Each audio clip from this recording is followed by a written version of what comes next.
Amigos, qué gusto que nos acompañe, como siempre, un verdadero placer. Bueno, pues un tema que en los últimos días ha sido recurrente es el relacionado con el ámbito eléctrico, porque al final de cuentas, pues ya entraron en vigor las modificaciones a la ley eléctrica. Dos particulares ya lograron la suspensión provisional de esas modificaciones y a su vez el presidente Andrés Manuel López Obrador impugnó la determinación ante la Suprema Corte de Justicia de la Nación. Vamos a ver si en los próximos 15 días se otorgan las suspensiones definitivas al sector privado. Como quiera que sea, pues es un tema que va a impactar a la inversión. De hecho, ya se pospusieron algunos proyectos relacionados con energía renovable y pues no es descartable que también se vean afectadas muchos proyectos en el ámbito manufacturero por la falta de certidumbre. Y hoy justamente platicaremos de este tema con José Luis de la Cruz. Él es el director del Instituto para el Desarrollo Industrial y Crecimiento Económico, el IDIC, y bueno, pues él tiene la ponderación del impacto que sucederá para la industria en general. Y bueno, como todas las semanas, contaremos con la presencia de Claudia Angélica Rodríguez. En esta ocasión vamos a platicar acerca de la inflación. Se dieron a conocer los datos de febrero. Hay resistencias en materia de precios. Hay varios factores que están influyendo a los precios a la alza. Uno bastante perceptible tiene que ver con la gasolina, que se ha mantenido al alza. Lo invito a que nos acompañe.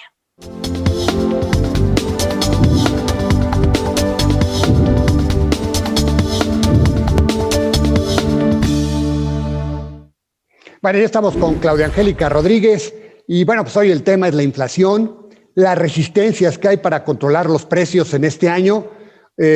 Hay muchos factores que están influyendo en la inflación, tanto internos como externos, y este es el tema. Ya está Claudia Angélica Rodríguez para platicarnos. Claudia, adelante, qué gusto saludarte como siempre. Igualmente, Alberto, amigos de Don Dinero, pues un gusto estar aquí otra vez con ustedes. Y como bien dices, Alberto, la inflación de febrero pues ya prendió las alarmas para algunos de los expertos, y es que ese 3.76% que se registró en el segundo mes del año, pues está muy cerca del 4% como meta establecida por Banco de México en el nivel alto. El resultado, por supuesto, que aún está lejos de otros niveles que hemos vivido, como se tuvo en el 2017, donde la inflación llegó hasta un 6%, pero como les comentaba, pues sí, las alarmas ya se encendieron, más aún que la inflación tan solo de febrero de un 0.63% implica el mayor nivel para el mismo mes desde el 2010, o sea, en más de 11 años. De acuerdo con un análisis de consultoría internacional, lo anterior hace prever que no habrá pronto un nuevo recorte a la tasa de referencia por parte de Banco de México. Ya ves que cada vez que viene la reunión de política monetaria entre las semanas, siempre se está hablando de lo mismo, y Consultoría Internacional considera que el margen para Banco de México pues se ha reducido debido a las presiones inflacionarias, y esto digamos que para todos también, que tiene como consecuencia, bueno, pues que tenemos una recuperación económica bastante frágil y que los niveles de inflación y el que Banco de México no tenga margen para bajar más la tasa de referencia, pues podría comprometer esta frágil recuperación.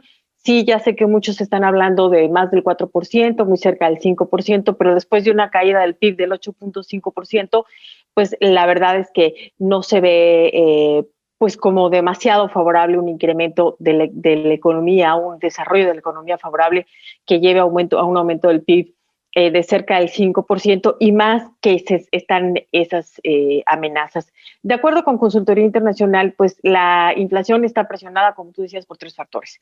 Tiene que ver con los costos de producción, ¿no? El índice de precios al productor, esto sin considerar lo que tiene que ver con las gasolinas, pues ha crecido rápidamente. No es nueva la tendencia. Desde marzo del año pasado ya se tenían registros de 4.5%, y este año pues aumentaron a 5.3% en enero y 5.9% en febrero. Así que los productores pues han comenzado a trasladar sus costos a los consumidores. ¿Por qué? Pues porque no tienen de otra. Están muy presionados, la demanda está constreñida y muchos de ellos están comprometidos financieramente. Así es de que, por supuesto que han tenido que incrementar los costos al consumidor, porque ha subido el cobre, el algodón, el platino, el maíz, por ejemplo, 11.5%, y esto, pues obviamente les presiona a ellos. A ello hay que sumar los precios del crudo en el mundo. El Brent, por momentos arriba de $70 por barril, el West Texas, por $65.5 el barril, y la gasolina en nuestro país ya está en 21.50 pesos por litro, y de acuerdo con los expertos, pues no tendría razones técnicamente posibles para poder bajar en las próximas semanas. Por último, también está el tipo de cambio, se encuentra en niveles de 20.70 pesos, y técnicamente Consultoría Internacional considera que pues no hay muchas razones para que baje este tipo de cambio de 20.70 pesos por dólar.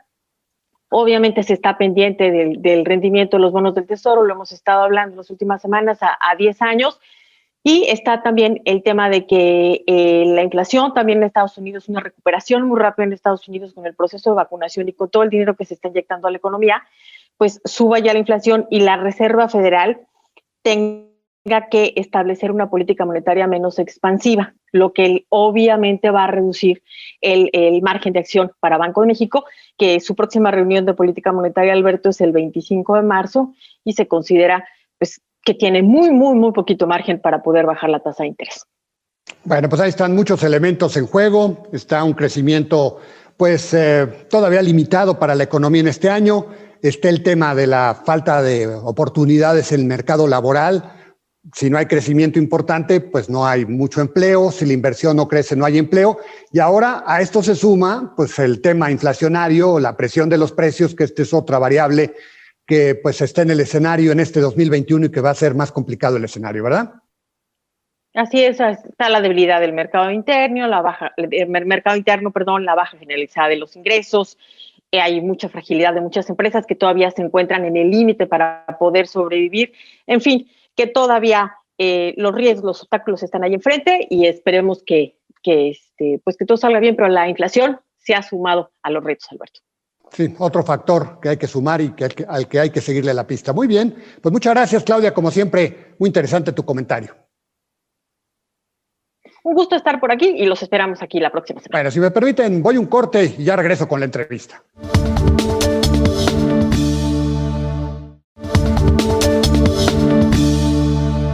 Bueno, y pues hoy vamos a platicar, como le comentaba, acerca del sector eléctrico, y pues ya está con nosotros José Luis de la Cruz.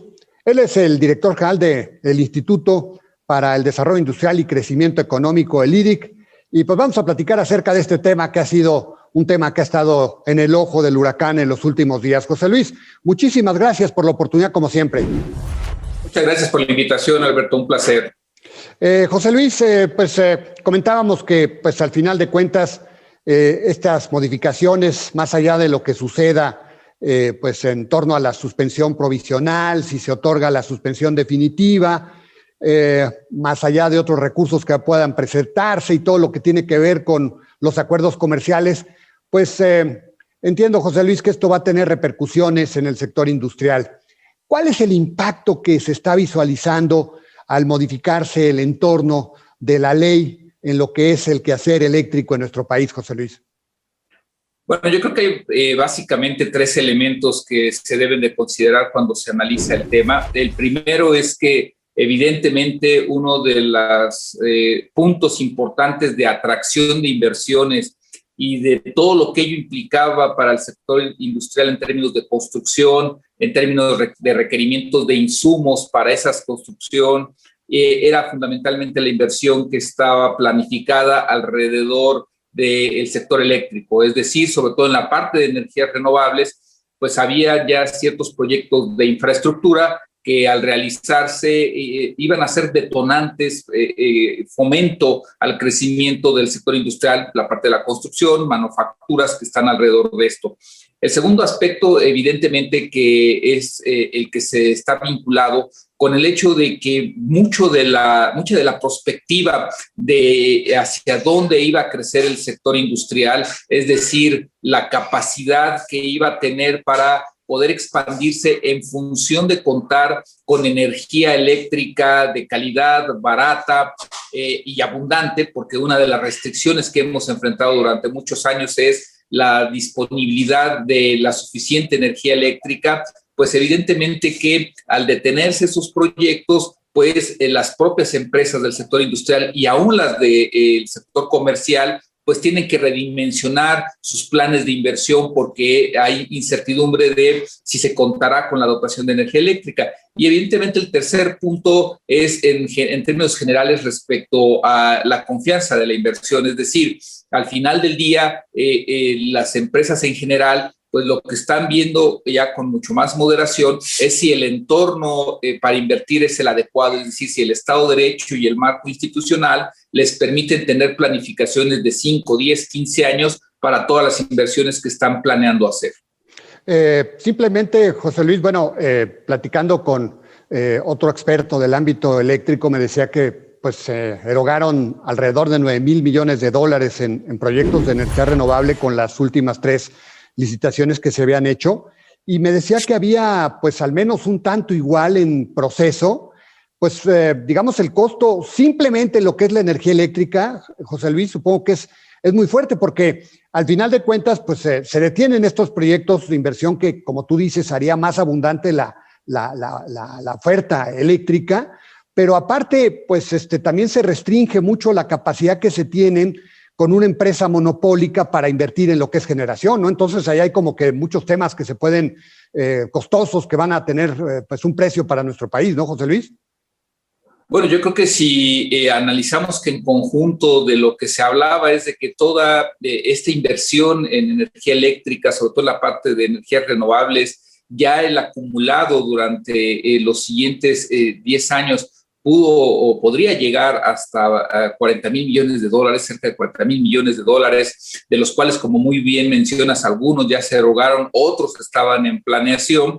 Pues evidentemente de lo que estamos dimensionando es que un cálculo moderado es de que ahí están implicados por lo menos 4 puntos del Producto Interno Bruto, con todo lo que ello implica. En segunda instancia, también esto lo que tenía, digamos, relacionado era el que se podía contar con energía a menores precios, porque digamos que todo el esquema que se había planificado era el de darle prioridad justamente a la generación de energía y la distribución que tuviera los menores costos para los usuarios, y eso elevaba la productividad y la competitividad. Hay que ponerlo muy claro, normalmente en México, por ejemplo, en el norte del país, se acaba pagando entre un 30 hasta un 80% más que la energía eléctrica que se paga en Estados Unidos, y esto nos iba a dar fuentes de productividad y competitividad. Y finalmente, pues no dejar de lado la parte medioambiental, es decir, los procesos de generación de energía eléctrica y de uso de la misma van hacia procesos más amables con el medio ambiente, y ahí la energía renovable pues es justamente lo que busca, y evidentemente que esto pues transforma esta visión que se tenía. Y luego además, José Luis, tú mencionas el norte, pero por ejemplo la parte del sureste, ahí ni siquiera con altos precios se tiene energía eléctrica, ¿no? Entonces ahí hay un faltante de oferta, entonces esto también va a ser costoso para el poder desarrollar la parte del sureste que es tan importante, ¿no?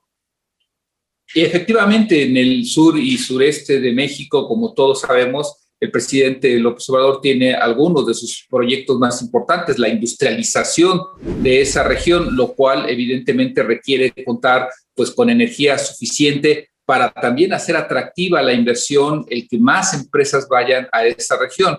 Por lo tanto, el limitar la matriz energética del país, particularmente la de energías renovables, en donde el sur y sureste de México además tienen mucho potencial, sin lugar a dudas afecta no solo la inversión privada, sino muy probablemente los propios proyectos del gobierno federal.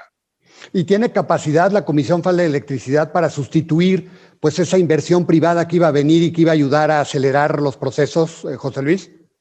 A mí me parece que no, porque se requieren elementos financieros, tecnológicos y de implementación que de momento me parece en la parte de la Comisión Federal de Electricidad, la combinación de esos 3 factores le restringe mucho el poder sustituir lo que se va a dejar de hacer por el sector privado.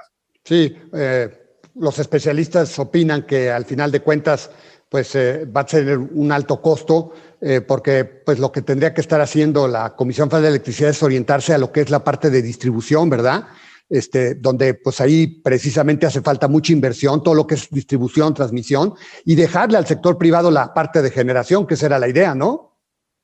Efectivamente, los procesos en donde Comisión Federal de Electricidad tiene mucho mayor capacidad tanto por lo ya instalado, por las inversiones que ha realizado, es en la distribución. En la parte de generación y producción, las ventajas financieras, tecnológicas, de innovación se encuentran en el sector privado y en la asociación con empresas nacionales e internacionales. Bueno, José Luis, si me permites, vamos a un corte y regresamos para seguir platicando con más.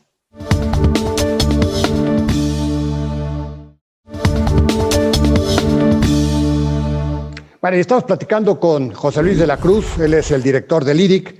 Y bueno, pues José Luis, en términos generales, digamos, ¿cuál va a ser el impacto para el sector manufacturero, para el sector industrial? ¿Se ha calculado allí en el IDIC el costo económico que esto tendrá? Nos decías, pues al final de cuentas había inversiones de 40,000 millones de dólares previstos en materia de energía.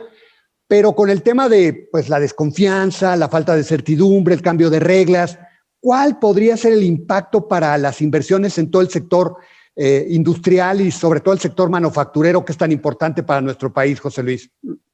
Bueno, yo creo que aquí hay dos dimensiones muy importantes a considerar. El primero es el costo económico y de lo que va a implicar los propios procesos legales a los que nos vamos a ver sometidos, los que están sobre todo inscritos en el TEMEC, y en donde algunas estimaciones preliminares muestran que estos 40,000 millones de dólares de los que hablábamos en términos generales, además tendrían costos por los procesos legales y algunas sanciones a las que se podría ver o a las que podría ser sujeto el país. Y bajo esa perspectiva, lo que se ha estimado es que en la parte más elevada para el país, el costo podría ser de alrededor de 7 puntos del PIB, es decir, de cerca de 70,000 millones de dólares después de que estos procesos legales terminen, sobre todo si esto llega a cortes internacionales. En segunda instancia, para el sector industrial, me parece que esto lo que implicaría es de que, digamos, este ligero crecimiento económico que se había dado en el sector durante los últimos años, que también era modesto, alrededor de medio punto porcentual en promedio,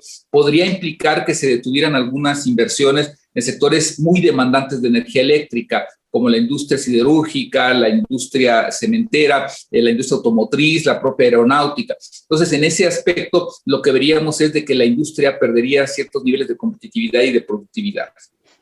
Estos 70,000 millones que mencionas, José Luis, incluyen los 40,000 millones de energía, más aparte los costes de los juicios, lo que tendríamos que pagar México por algunas acciones legales y los costos que esto tendrá, ¿verdad? Efectivamente incluye estos 40,000 millones, pero no dejar de lado. En acuerdos como el TEMEC, el cálculo que está estipulado ahí es de que cuando una empresa ve que el cambio en el marco regulatorio le afecta a la inversión que había hecho, pero también a lo que había planificado iba a recibir de beneficios por esas inversiones, es decir, no nada más es considerar lo que ya se invirtió, sino también la rentabilidad que esto iba a tener. Entonces, cuando se trae a valor presente todo ese cálculo, en acuerdos como el TEMEC, digamos, los costos se elevan. Qué barbaridad, es una cifra monstruosa. Y bueno, por el lado de la competitividad, José Luis, tú que le sabes tanto a la competitividad, ¿qué tanto afectará a la competitividad del país? Porque el hecho de que pues estemos posponiendo un tema, resolver un tema estructural para dar un paso atrás, pues esto va a tener un costo en nuestra competitividad y sobre todo para una competitividad que es necesaria para un país que está expuesto a la competencia internacional porque exportamos, tenemos acuerdos comerciales. ¿Ahí cómo lo ves ese tema? Mira, yo creo que si vemos a la competitividad en dos ejes, la que normalmente le damos seguimiento, que es, por ejemplo, la que mide el Foro Económico Mundial, y vemos que en donde mayor debilidad tenemos en esos indicadores es justamente en la parte de la gestión pública, de la administración pública. El hecho de que ahora se tengan cambios en el marco regulatorio en una industria tan importante como es la eléctrica, sin lugar a dudas, en términos macroeconómicos, le resta competitividad al país. ¿Y esto qué implica? Pues que cuando se analicen las alternativas de inversión a nivel internacional por parte de empresas, pues evidentemente que eso limita el que México pueda avanzar en esos términos de competitividad y de productividad, porque al final del día, como ahora la nueva regulación podría implicar costos más elevados de energía eléctrica, pues al final de cuentas eso llega a la columna vertebral de las empresas, que es la productividad, les sale más caro. Y por otro lado está la competitividad industrial, es decir, la capacidad de generar valor agregado. Y en ese sentido, costos más altos de energía eléctrica, sin lugar a dudas, también limitan la capacidad de generar ese valor agregado. ¿Cuál es el derrotero? ¿Cómo estás viendo el derrotero de este tema, José Luis? Al final de cuentas, bueno, pues el presidente ya objetó la resolución de un juez, ya le respondió la Suprema Corte de Justicia, que se va a evaluar, el Consejo de la Judicatura lo va a evaluar, un tema de presión indudablemente al sector judicial, lo cual pues es delicado. ¿Cuál es el derrotero que estás viendo? ¿Crees que puede haber marcha atrás en esto? ¿O qué estás viendo? Porque un escenario posible es que haya la suspensión definitiva, se va a detener esto, vienen los temas también en el ámbito del TEMEC, en el ámbito del Telecán, en el ámbito del Telecuen. ¿Qué estás viendo tú en el escenario?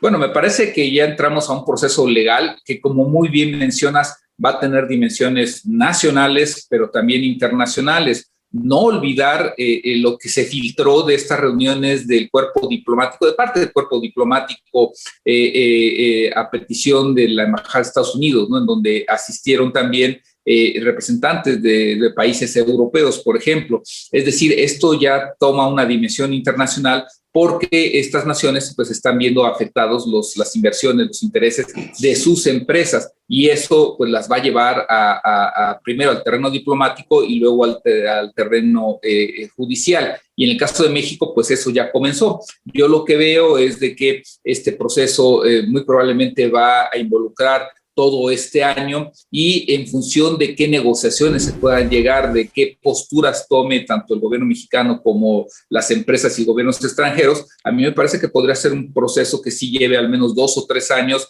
el que esto se esclarezca y que realmente pueda salir adelante el nuevo esquema para la industria eléctrica en nuestro país. Pero fíjate qué costoso, José Luis, 2 o 3 años, cuando en otros países se está avanzando a gran velocidad en la energía renovable. O sea, es medio absurdo, ¿no? ¿No te parece? Bueno, aquí sin lugar a dudas, si consideramos que China, su gran ventaja es que está explotando estas energías renovables, que la Unión Europea tiene muchos años que está avanzando en esto, y que ahora Estados Unidos con Joseph Biden lo que se tiene es un fuerte impulso nuevamente a estas energías renovables, sin lugar a dudas México pues se queda fuera de esta sintonía de lo que está avanzando en el mundo. Sí, o sea, es como ir a contracorriente de lo que está haciendo el mundo, ¿verdad? O sea, me parece que... ¿Tú crees que haya la posibilidad de que se pueda reconsiderar por parte del gobierno federal? Bueno, a mí me parece que el tema energético es un tema de Estado para el presidente López Obrador. Yo creo que en ese sentido, como tal, se va a manejar. Creo que en un momento dado estos procesos nacionales e internacionales sí obligarán a volver a ponderar la estrategia, pero al final del día me parece que la visión que ya conocemos se va a acabar imponiendo. Es que son dos visiones, ¿no? La visión de negocios y la visión ideológica. Hasta ahora se ha imperado la visión ideológica, la del corazón, la de la mentalidad más allá del raciocinio. Y bueno, pues vamos a ver si al final de cuentas estas presiones ayudan a modificar la tendencia que hoy se ve, ¿no, José Luis? Digamos que a mí me parece que sí va a ser complicado, porque además hay un respaldo histórico, mejor dicho, un sustento histórico que el presidente López Obrador pone por delante, tratando de poner nuevamente al sector energético como la columna vertebral del desarrollo. Bueno, pues muy interesante, como siempre, platicar contigo, José Luis. Muchísimas gracias, te agradezco mucho, ¿eh? Gracias por la invitación, Alberto, un placer. Un gran abrazo. Él es José Luis de la Cruz, él es el director general del Instituto para el Desarrollo Industrial y Crecimiento Económico, el IDIC. Amigos, ya nos vamos. Gracias por habernos sintonizado. Lo invito a que lo haga la próxima semana, que estaremos, como siempre, al pie del cañón. Que la pase bien.